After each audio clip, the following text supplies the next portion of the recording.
Exercice 10. Lors d'une compétition sportive à 5 équipes, 72 buts ont été inscrits au cours de la compétition. Le diagramme circulaire ci-dessous représente le nombre de buts inscrits par chaque équipe. Question: combien de buts ont été marqués par les Bleus?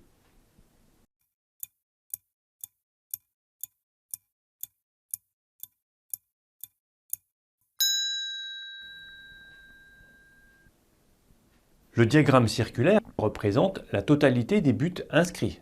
C'est 72 buts dans le diagramme circulaire. Comment on peut savoir la proportion des bleus par rapport à ces 72 buts? Les angles ici sont donnés.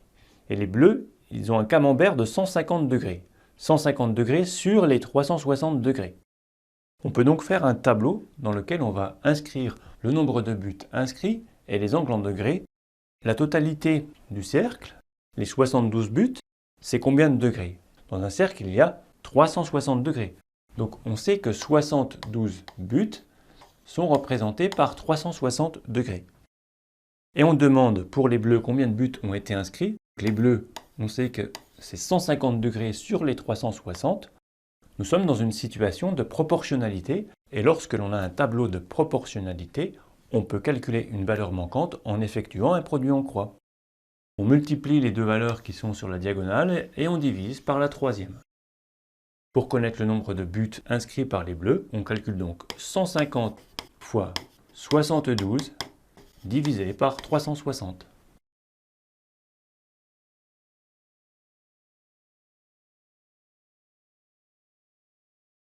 Cela fait 30.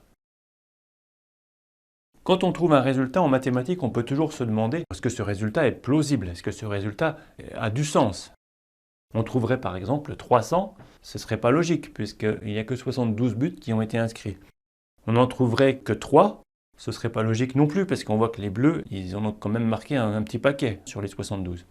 30, ça a du sens. On pourrait même se représenter 36 puisque 36 ce serait la moitié. Si on prend les bleus et les rouges, eh bien ça fait la moitié de 72, 36, 180 degrés.